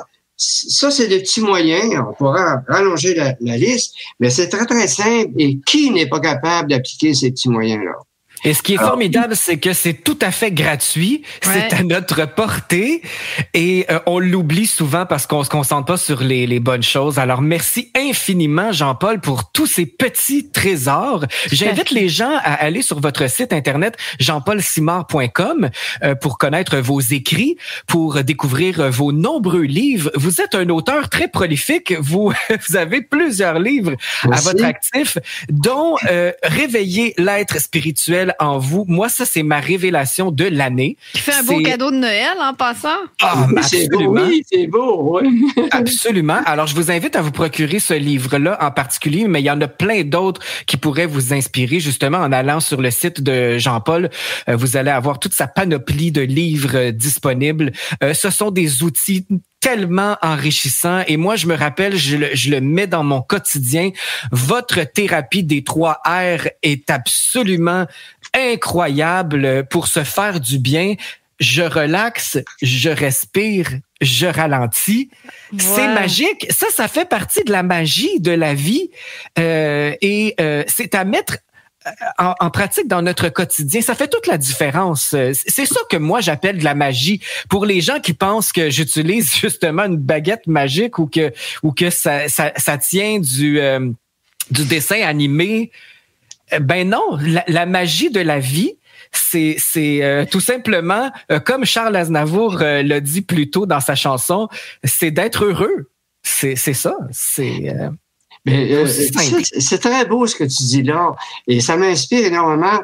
Il y a des choses qui transforment l'existence, qui ont un pouvoir magique, un réel pouvoir. Et ça, cette petite phrase-là, je relaxe, je respire, je ralentis. Évidemment, quand tu as lu le livre, ça a plus de sens de dire je relaxe, parce qu'il y a toute une partie du livre qui porte sur l'art de la relaxation. Quand tu dis je respire, si tu as lu le livre, ben, il y a plusieurs techniques de respiration, mais c'est pas rien que de la mécanique, je respire, j'aspire, je respire, etc., là. C'est qu'il y a toute une philosophie de la respiration. Tu sais, quand j'expire, je sors le méchant, et quand j'aspire, je rentre ce qui est bon. Comprenez-vous? Alors, il y a une philosophie là-dessus que j'explique. Et la richesse de la lenteur, le culte de la lenteur. On est toujours tellement pressé, hein, Jean-Paul? Exactement, on est tellement programmé. Alors, c'est le pouvoir de ce que j'appelle du mantra. Ça prend un mantra dans la vie pour transformer sa vie. On parle de formule de magie, là. Ben ça en est une formule magique. Je suis content que tu me l'as rappelé, là. Ça, c'est une formule qui, à un moment donné, dans une période houleuse de ma vie, où je savais plus où donner de la tête, j'étais ballotté de tous côtés par les événements, j'avais aucune maîtrise là-dessus. Et tout à coup, émerge dans le champ de ma conscience cette petite phrase miraculeuse qui est véritablement un mantra. Je relaxe, je respire, je ralentis. Avec le livre que j'ai écrit, ça a beaucoup de sens dire je relaxe. Ça a beaucoup de sens dire je respire et je ralentis. Parce que ça m'a donné une richesse de sens énorme, le fait d'avoir écrit. Mais ça, là, je dis ça constamment dans la journée. Je suis content que tu l'aies mentionné parce que je crois que ça serait la meilleure formule magique pour nous transformer. Je relaxe, puis les mots produisent ce qu'ils signifient. T'as pas besoin de réfléchir très longtemps. Tu sais ce que c'est. Voilà, c'est une certaine appréhension du mot relax. Bon, respirer, c'est une certaine expérience, la respiration, puis de la lenteur, c'est ce que c'est. Bon, ça n'a pas besoin d'être défini énormément, mais ça rentre dans ton subconscient. Ça devient comme une seconde nature. Et vous savez, hein, le grand principe du grand philosophe Aristote dans l'Antiquité, l'idée mène à l'acte. C'est une des pensées les plus fortes qui ont jamais été dites dans l'histoire de la pensée et dans l'histoire humaine. L'idée mène à l'acte. Alors donc, si tu enrichis ton mental de cette petite formule-là, tu l'as dit inconsciemment, dans ton subconscient, elle va agir à ton insu et tu vas agir en fonction du concept, de la signification de ces trois mots-là. Moi, je l'ai mis en pratique dans ma vie. Les auditeurs ont pu le constater en début d'émission. J'ai un petit mantra, moi, qui est très, très simple. C'est abracadabra. Parce que abracadabra, en fait, en hébreu, veut tout simplement dire la bénédiction à parler. Ah ouais, oh c'est beau. Wow, ouais. OK. Et j'ai composé ma chanson justement avec ce mantra-là, abracadabra. Alors, c'est quasiment dire « ainsi soit-il ». Ben voilà, amen, amen. Amen, amen. Alléluia. Pour moi, Alléluia. ce sont exactement, c'est ça, les petites formules magiques qu'on devrait utiliser dans nos vies. C'est tout simple, pas besoin de faire un rituel ou un truc. Oui, c'est ça, c'est des petits mots comme ça, mais qui ont un impact sur nos vies. Il y a quelque chose d'autre, Jean-Paul, qui est très magique. C'est la musique de Noël. Et on va se laisser avec une belle chanson que vous nous avez suggérée. Et j'aimerais que vous nous parliez de ce choix-là, parce que c'est quelqu'un que je pense vous appréciez beaucoup. C'est une pièce de Noël que tout le monde connaît, Have Yourself a Merry Little Christmas, mais du grand pianiste de réputation internationale, André Gagnon. Oh, wow. Parlez-nous un peu d'André Gagnon, Jean-Paul. En fait, André Gagnon a une œuvre extraordinaire. Vous savez qu'il a été appelé le Beaux-Arts canadien et malheureusement, il est un peu actuellement dans l'oubli, André Gagnon. Et pourtant, il y a de la musique extraordinaire, de la musique à faire rêver. Ben, vous savez que, je ne sais pas si c'est de votre temps, là, mais il y a un moment donné où André Gagnon était le pianiste accompagnateur de grands chansonniers. C'est comme ça qu'il a commencé sa carrière. Il était accompagnateur de grands chansonniers. Et il a fait beaucoup de thèmes musicaux pour des revues, des émissions de télévision. Vous comprenez? Bon. Alors, la particularité de la musique d'André Gagnon, c'est que c'est une musique qui est rythmée, c'est une musique qui crée de l'atmosphère, qui a vraiment un pouvoir pour nous calmer, pour développer chez nous la sérénité, la paix, etc. Moi, j'écoute une musique d'André Gagnon et ça génère chez moi la paix, ça génère la sérénité, le calme, comprenez-vous? Alors donc, vous savez, on a beaucoup parlé et on en parle encore actuellement du pouvoir thérapeutique de la musique. Bon, on a dit que Mozart, c'est extra. Bon, Mozart est un auteur dont la musique a la propriété de chasser l'émotion. Bon, vous savez, ce grand romancier, Éric Emmanuel Schmitt, qui a écrit Ma vie avec Mozart. Avez-vous lu ce petit livre-là? Non. C'est extraordinaire. C'est pas épais. C'est magistral. Bon, c'est un très grand romancier. C'est un des plus grands romanciers actuels. Dans Ma vie avec Mozart, il raconte comment Mozart l'a sauvé de la dépression. Oh! Wow. Ouais, il a sauvé de la dépression. On a perdu ça, hein, cette connexion à la musique classique comme ça. Là. Et ce qui est merveilleux là-dedans, c'est que avec son roman, il désigne, il mentionne des titres de musique dans le répertoire mozartien qui ont vraiment un effet positif, un très grand effet psychologique sur la mentalité, sur son mental, sur son psychisme. Alors donc, cet ouvrage-là, moi, m'a beaucoup interpellé. Il a dit, Mozart, il montre comment Mozart l'a sauvé de la dépression. Alors donc, on parle dans cette foulée-là de la valeur thérapeutique de la musique. Ben, il y a des pièces, je disais tout à l'heure qu'il y a des paysages qui nous enchantent, il y a des objets, il s'agit de voir les choses, il y a de la musique aussi qui a la propriété de transformer notre vie. et qui ont un effet marquant sur nous. Il s'agit d'aller chercher ces pièces musicales-là. Moi, ça me fait beaucoup de bien. Tous les soirs, 1 heure et demie de musique classique, etc.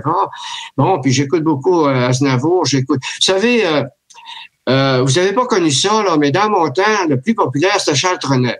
Est-ce que c'est un nom qui vous dit quelque chose? Ah, ben oui. Maman, la mer, oui. On va danser, etc. Hein? Bon, Charles Trenet, là, c'est un très grand chanteur français et qui a fait sa carrière à la fin de la Première Guerre ou vers les 2 dernières années de la dernière, 39-45. Moi, je suis né en 39. J'ai connu la dernière guerre. Pas au front, j'étais un bébé, là. Mais quand la guerre s'est terminée, j'avais 5 ans. Et Charles Trenet, toutes ses chansons débordent de joie. Ce n'est que de la joie. Alors, t'écoutes ça, évidemment, ça a un effet certain sur toi, ça peut te transformer. Et rien qu'une chanson, un air musical comme ça. Alors, tu me parlais de André Gagnon, ben c'est un peu comme ça. Si vous êtes un adepte d'André Gagnon, si à un moment donné, vous avez le loisir et l'occasion d'écouter plus la plupart de ces pièces musicales, de le voir que c'est extraordinaire pour engendrer des sentiments de paix, de quiétude. Ça chasse la morosité de l'existence. C'est merveilleux. C'est tout un artiste, André Gagnon. L'avez-vous déjà vu en spectacle? Oui, André Gagnon, j'ai vu son dernier spectacle, son spectacle d'adieu, il fait le tour du Québec. C'est un très, très beau spectacle dans lequel il jouait des pièces nouvelles, mais des pièces anciennes aussi, qu'on connaissait. Et l'originalité de ce spectacle-là, c'est que il mêlait des faits de sa vie aux pièces qu'il allait jouer. Comprenez? Donc, ça prenait un sens plus fort. Ça nous interpellait plus du fait que la pièce était porteuse d'une signification dans sa vie. Il nous racontait des petites anecdotes rattachées à ça. Alors, c'est pour ça que c'était un très, très, très beau concert. Moi, je m'en souviens comme si c'était hier encore, et j'ai gardé la nostalgie d'André Gagnon et j'écoute continuellement, très, très souvent, en tout cas, ses pièces. Mais quelle bonne idée d'écouter de la musique classique, du André Gagnon, Mozart ou peu importe, avant d'aller se coucher, parce que c'est facile. On a juste à mettre de la musique et se laisser transporter. Ça ne demande pas un effort comme d'autres techniques, disons. Là. Ça, c'est la plus facile, d'écouter de la belle musique. Oui, c'est ça. Tu sais, tout à l'heure, évidemment, on n'a peut-être pas le temps, mais je voulais vous dire que pour trouver cette magie de la réalité, pour l'appliquer à la réalité, pour déceler le caractère poétique des choses, ça prend absolument le développement de ce que j'appelle le regard contemplatif. C'est quoi le regard contemplatif? Ben, très souvent, on regarde les choses rationnellement pour les discuter, les évaluer, pour les analyser. On voit plus avec notre intellect, avec notre raison qu'avec nos yeux. C'est vrai. Nos yeux physiques. Alors, c'est pour ça que c'est très important pour découvrir la poésie des choses de développer le regard contemplatif. C'est-à-dire, c'est un regard qui n'analyse pas, qui ne juge pas, qui laisse l'objet du regard entrer dans le champ de sa conscience. Et c'est pas toi qui vas le chercher. Tu comprends-tu? Est-ce que vous connaissez ce que j'appelle l'œil de l'âme? L'œil de l'âme. Non, mais c'est beau. Oh oui, faut développer ça, l'œil de l'âme, pour retrouver la magie de la vie dont on parle tellement. L'œil de l'âme, d'abord, il y a l'œil physique qui voit la chose, qui voit le paysage, qui voit la beauté d'un objet, etc. Et il y a l'œil de l'âme aussi qui peut se rajouter à ça et qui va au-delà de ce que voit la dimension purement physique de l'œil, c'est-à-dire qui voit le sens de l'objet, qui voit le certain halo de mystère qui entoure l'objet. Cet objet-là a probablement une signification aussi. Comprends-tu? Je vais vous donner un petit exemple. À un moment donné, je suis allé à Grande-Vallée, il y a quelques années, au Festival de la chanson. OK? Et alors, je me suis promené sur le bord de la mer. Et puis, j'ai relevé un galet, j'ai ramassé un galet, là, qui était là, et je l'ai apporté chez moi, et ça m'a parlé beaucoup et ça me parle beaucoup encore. Je l'ai devant mon bureau Et ce galet-là, je déborde la matérialité pure de l'objet qui est de la roche, en fait. Je fais pas rien que voir la roche, là. C'est que au-delà du galet, je sais qu'il y a 4 millions d'années d'existence. Cet objet-là a 4 millions d'années d'existence, imaginez. Alors, c'est quoi? Alors, c'est vertigineux avoir la sensation du temps. T'sais, alors, à travers cet objet-là, je le vois dans une perspective spatio-temporelle. Il existait il y a 4 millions d'années, là, parce que c'est à l'époque des roches, là, des rocheuses, la Terre qui se formait en roche. Bon. Alors donc, l'œil de l'âme est capable d'aller voir ça, est capable de déborder la matérialité pure de l'objet, la dimension purement physique de l'objet pour voir au-delà le mystère qu'il dégage, la signification qu'il dégage. Alors voilà, on appelle ça des facultés qu'on peut et qu'on doit développer pour vraiment déceler la magie de la réalité, la magie de l'existence, la magie de la vie. Mais j'aime ça parce que c'est très concret. Tu sais, là, on a eu des exemples concrets qu'on peut appliquer dans notre quotidien. J'adore ça. C'est ça. Et pour moi, Jean-Paul, vous n'êtes pas une personne âgée, vous êtes une personne expérimentée. Et la phrase que j'aime le plus entendre de vous, c'est « dans mon temps ». Je trouve que... j'en aurais à vous raconter. Mais c'est tellement enrichissant parce que effectivement vous avez beaucoup plus d'expérience que nous et dans mon temps je trouve que c'est un beau partage que vous nous faites. Vous êtes fascinant, Jean-Paul, et j'invite les gens à se procurer vos ouvrages parce qu'ils regorgent de petits trucs comme ça, concrets, tangibles, qu'on peut mettre en pratique dans nos vies. Et c'est pour ça qu'on vous a réinvité, mon cher Jean-Paul. Vous faites du bien.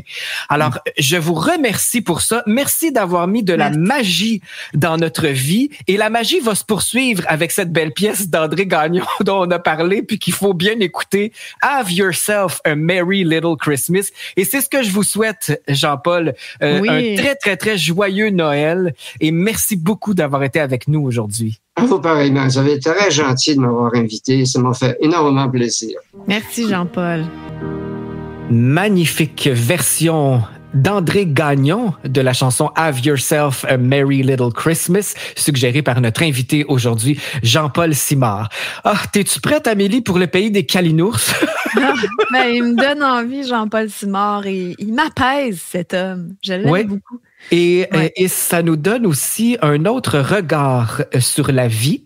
Et tu vois, par rapport à notre introduction d'aujourd'hui, où on était un peu dans tous nos états parce que le monde nous exaspère, et là, après avoir entendu Jean-Paul, on change complètement d'énergie. Moi, j'ai envie, quand je vais finir l'émission avec toi, là, je m'en vais écouter du Charles Aznavour puis du Mozart. Pourquoi pas? Pourquoi pas? Si vous voulez vous inspirer davantage, tout comme nous, Radio Unicité vous offre la chance de gagner ce beau livre de Jean-Paul Simard. Alors, si vous allez sur nos réseaux sociaux, écrivez-nous un petit mot sous la publication appropriée de Jean-Paul Simard et on va piger au hasard un nom pour gagner ce livre « Réveiller l'être spirituel en vous » aux éditions ADA, que je remercie pour ce beau cadeau de Noël. Alors, c'est une lecture passionnante. Oui, Amélie, je vais te poster ça. En même temps que le gagnant, tu vas pouvoir me poster le mien. Exactement. Je vais me faire un petit tour à la poste là parce que j'ai quelques prix à envoyer. Puis on en aura d'autres d'ici la fin de la semaine à l'émission. C'est nos cadeaux de Noël qu'on vous offre à Radio Unicité. Excellent. Pour terminer, Amélie, je voulais refaire un petit clin d'œil à Mozart parce qu'on en parlait. Jean-Paul nous parlait de Mozart un peu plus tôt. Et sais-tu que moi, quand je travaillais avec MC Mario, le DJ très connu, MC Mario, il avait un club au centre-ville de Montréal qui est le 1234 sur de la montagne. Oui, je connais C'est un club réputé pour être hanté. Alors, à 3h du matin, pour faire fuir les clients plus rapidement et apaiser les esprits, les fantômes, on jouait du Mozart. Ah, ben, regarde, ça faisait fuir les clients, ça, le Mozart? Ça évitait les batailles. Ben oui, tu sais, quand t'es sous, là, puis c'est sûr que quand tu vibres bas, puis t'entends de la musique aussi élevée, ça clash, là. Fait que t'es pas bien. C'est ça. Les gens s'en allaient, tu sais, non, pas du classique, on s'en va. Fait que. Mais les fantômes aiment ça, du Mozart. C'était surtout pour les fantômes parce que on avait fait venir comment t'appelles ça, un exorciste. Jared? Non, c'était pas Jared, mais c'était quelqu'un d'autre qui avait dit bon, les esprits qui hantent le 1234 vont vous laisser faire la fête à condition d'entendre du Mozart pour les calmer non, après. Mais tu niaises, là. Non, c'est sérieux. Je te jure. C'est complètement je te jure que c'est ça. Pourquoi les esprits, ils veulent écouter du Mozart? Parce que toute la soirée, c'était boum, boum, boum, du gros dance, là. Fait que pour cohabiter, ils ont fait un compromis. Ah, mon Dieu! Mais c'est comme un sacrifice aux entités démoniaques. Faut que tu fasses un sacrifice aux fantômes. C'était tout un sacrifice. C'est pas un gros sacrifice, mais du Mozart, tout de même, pendant que tu nettoies la salle, tout ça. Bon, c'est coquin. C'est drôle, ça. Oui, savais-tu que j'ai visité un des appartes de Mozart à Vienne? Ah, c'est comme une attraction touristique. Ouais, tu peux visiter un appart où il a habité. Wow, l'énergie devait être spéciale. As-tu ressenti quelque chose? Pas tant, non. Mais j'étais peut-être pas très... Ça fait une dizaine d'années. J'étais peut-être moins sensible à ce moment-là. Et puis, animer Call TV, c'était pas très élevant. Fait que... Non, c'était quand même une belle expérience. Franchement, tu animes ton émission le matin, tu vas faire une petite somme, puis après, tu vas visiter Vienne. Je te dirais une des plus belles villes du monde. Fait qu'il y a pire dans la vie. Tu sais, là, la poésie est partout. Là. C'est vraiment magnifique comme ville. Donc, j'imagine. Je me considère très chanceuse quand même là, d'avoir vécu ça. Mais moi, je me rappelle pas tant que ça de cette expérience. J'ai tellement visité des musées, des places spéciales à Vienne. En fait, j'ai jamais visité autant de musées que durant mon expérience à Vienne. Quand est-ce qu'on va visiter des musées dans la vie? Juste quand tu es à Vienne. Tu vas voir. Je pense qu'il faut prendre le temps de contempler ces choses-là. En tout cas, moi, Jean-Paul, notre invité d'aujourd'hui, m'a beaucoup conscientisé à voir le beau. Le beau, exact. C'est pas...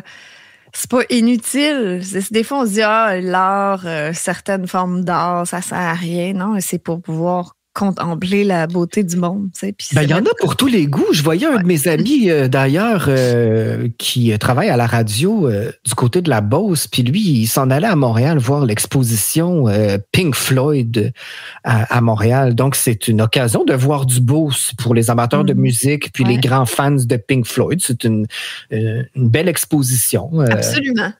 Alors, il s'agit de choisir ce qui nous intéresse, ce qui vibre en nous et de se concentrer là-dessus. Un marché de Noël, c'est beau.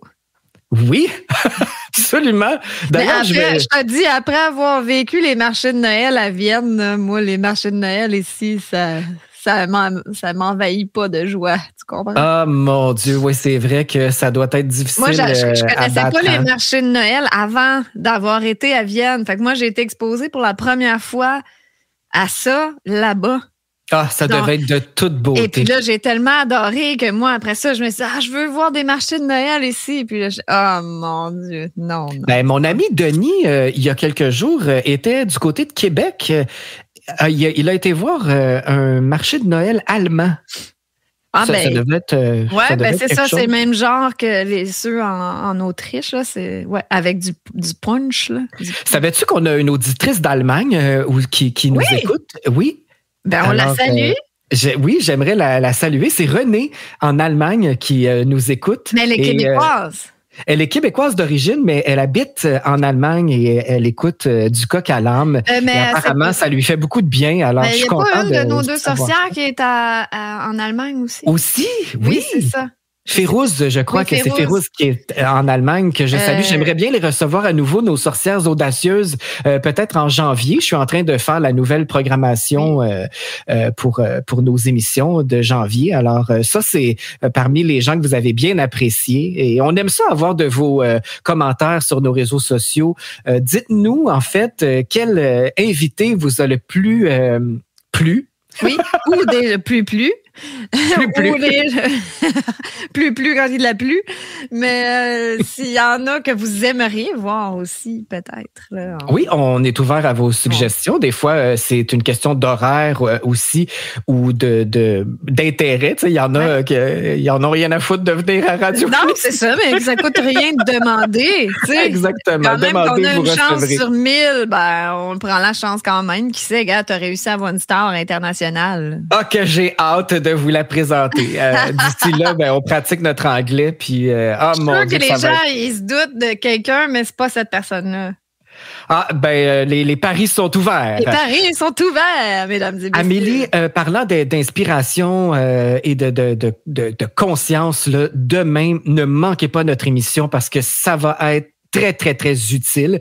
On reçoit l'auteure et conférencière Annabelle Boyer. Annabelle Boyer avait fait un livre il y a plusieurs années sur la synergologie que j'ai parce que j'ai beaucoup étudié la synergologie. Je trouve ça compliqué, moi, la synergologie. C'est difficile quand même. Oui, il faut vraiment être attentif à tous ces signes-là que les gens utilisent dans leur quotidien. Là, le corps parle plus fort, en fait, que les paroles. Donc, c'est intéressant. C'est beaucoup utilisé au niveau de la politique. L'analyse de discours des politiciens se fait beaucoup par la synergologie. Mais là, ce ne sera pas ça le sujet avec Annabelle Boyer. Ça va être basé sur son livre « Libérez-vous de votre passé et accédez à votre puissance ». Parfait, on a besoin de ça. C'est une belle continuité avec ce qu'on a vécu avec Jean-Paul aujourd'hui. Effectivement. Oui. Quelle belle semaine enrichissante on a pour notre dernière semaine parce que on va prendre une petite pause pour le temps des fêtes. Donc, notre dernière émission, c'est jeudi. Et jeudi, on célèbre Noël. On se fait un party de Noël à Radio Unicité avec nos chansons préférées de Noël, nos suggestions de films aussi pour le temps des fêtes. Moi, je me suis commandé un film de Noël. Je vais l'avoir en janvier. Wow!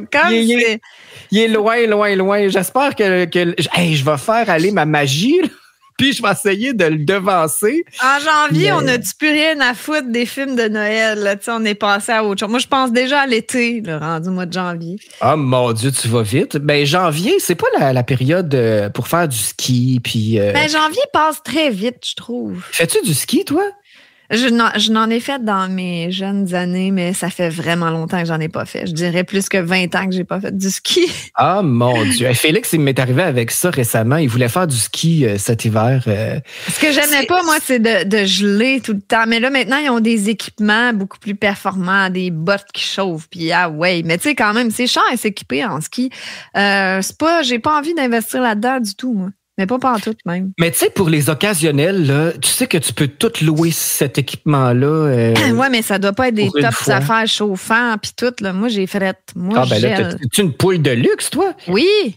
Oui. Je suis très frileuse. Non, moi, je préfère aller prendre une marche relax, là. Pas nécessairement faire du ski. L'important, c'est de faire quelque chose pour se faire du bien. Puis c'était une de mes discussions récentes avec Félix, d'ailleurs. Qu'est-ce qu'on aime vraiment? Qu'est-ce qui nous rend heureux? Qu'est-ce qui nous fait plaisir? Puis le mettre en pratique.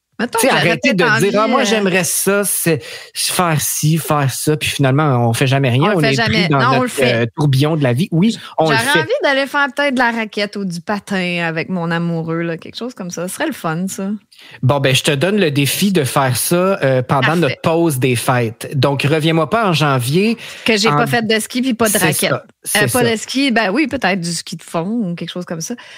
Ou du patin ou de la raquette. Là. Faut que je fasse un des trois. Ce qui te plaît, vraiment ce qui te plaît. Il faut que tu me promettes de prendre soin de toi pendant le temps des fêtes parce que on a eu une année assez rocambolesque là, avec des hauts et des bas. Ça a été pas mal en montagne russe. Ouais, et c'est important de prendre soin de soi. Alors, puis c'est le défi que je lance à tout le monde. Essayez de vous trouver quelque chose pour vous faire du bien, quelque chose qui vous fait plaisir. Puis ça n'a pas besoin de coûter cher puis d'être extraordinaire. Là. Ça peut être des choses toutes simples.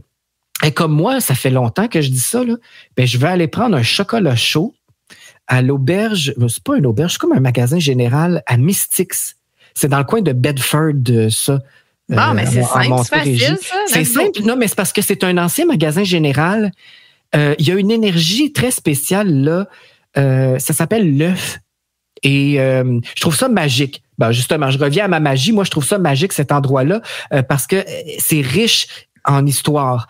Alors, je veux me faire une promesse d'aller prendre mon petit chocolat chaud à l'œuf de Mystics. Moi, je veux aller prendre un déjeuner ou un souper, peut-être plus un souper en amoureux, à Gaïa ou à Bromont. C'est simple, ça? Ah oui, mon Dieu, quel beau petit restaurant avec une femme qui s'est tenue debout durant la pandémie. Vegan en plus, mais c'est tellement de la bonne bouffe, là, même pour les gens qui sont pas vegan, c'est excellent. Ça, c'est une petite activité. Tu sais que j'ai habité à Bromont, hein? Ah, j'ai habité pendant au moins 8 cette ans. ville. J'adore Bromont. C'est si beau. Ouais. Alors, c'est très riche, surtout sur la rue Shepherd. D'ailleurs, le resto Gaïa est sur la rue Shepherd. Sur la petite ville, la petite rue coquine bucolique, là. Oui, la rue Shepherd, c'est la rue où est-ce que les restaurants, les boutiques, c'est comme dans des vieilles maisons. Là. C'est très, très, très charmant. J'ai oublié le nom de cette propriétaire-là du restaurant Gaïa, mais je voudrais la saluer. On la salue. Alors, mais tu sais, Sly, moi, juste là, me gâter puis aller prendre une petite marche, 1 heure, là, ça fait ma journée. Là, c'est pas compliqué. Là. Ben d'ailleurs, ça en je est devrais un faire bon ça exemple. tous les jours, tu sais. Oui, veux-tu que je te prête mon chien? Je pourrais aller me promener avec tranquillement. Je sais pas. J'ai toujours ri des gens qui se promènent en laisse avec leur chien. Pas croire. À leur chat. Moi, tranquillement, je me disais, sac-moi patience. Là. Sûrement, c'est beau. Hein? C'est beau. Lui, il va prendre sa marche tout seul. Ouais, c'est ça. Mais pas Brutus. Lui, il a besoin d'un accompagnateur. C'est tellement différent, un chat et un chien. Là, c'est comme 2 univers. Mais oui, c'est ça, des petits moments. Mais tu sais, prendre une marche en écoutant du Mozart, mon Dieu, oui. C'est ça que je veux. Moi, j'ai pas besoin de grands fluff-là. Hein. Moi, je suis très simple. Je n'ai vécu du fluff-là dans ma vie. Des affaires glamour avec des gens riches, là, puis tout, du gros glamour, party glamour que les gens ils fantasment là-dessus. Là. Moi, je veux plus rien savoir de ça. Là. Moi, c'est comme toutes les petites choses simples que j'aime. Fait que, voilà, pas besoin de se compliquer. Non. Moi, la partie let's go, party time, bien compliquée, qui coûte cher, ça m'intéresse plus. Peut-être un petit voyage, j'aimerais ça par contre. Ça ferait du bien. Ça fait longtemps que je n'ai pas fait un voyage. Ouais, ça fait toujours rêver. Ouais. Ben là, si ça continue, on va se parler toute la soirée. Oui, c'est ça. Là, mais, on déborde, là, nous autres. Là. Ouais, on déborde tout le temps. Pas grave, le boss, il ne nous chicanera pas. Non, absolument pas. Et je voulais vous remercier d'être encore là, vous remercier d'être à l'écoute, de plus en plus nombreux aussi. Alors, je pense que le bouche à oreille fait effet. Vos partages sont très, très appréciés sur les réseaux sociaux. Quand on a des invités qui vous interpellent, ne vous gênez pas pour les partager et en parler à votre entourage. C'est comme ça que notre belle communauté grandit, que notre famille s'agrandit aussi, la famille du Nouveau Monde. Pas qu'on existe encore, que tu sais, les gens, ils veulent plus rien savoir de la radio parce qu'il y a des pubs de COVID puis de vaccins tout le temps.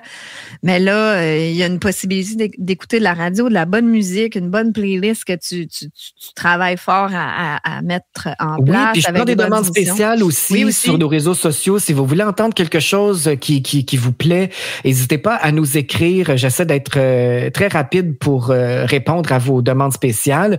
Je voulais remercier Mel Goyer aussi, qui est dans le fin fond du bois, à essayer d'écouter la radio. Elle a la même chose. Oui, ben c'est ça. Elle a fait une belle petite annonce pour Radio Unicité, comme quoi on n'avait pas de publicité aliénante et abrutissante. Alors, c'est vrai que c'est la beauté de Radio Unicité. Absolument. Alors, bonne soirée, ma chère Amélie. Bonne soirée à tout le monde. Et revenez-nous demain pour une émission des plus enrichissantes avec Annabelle Boyer, auteure et conférencière. On va reprendre notre puissance avec Annabelle et portez-vous bien. Merci à tous. Faites-vous plaisir. Bonne soirée. Bonne soirée. Bye bye.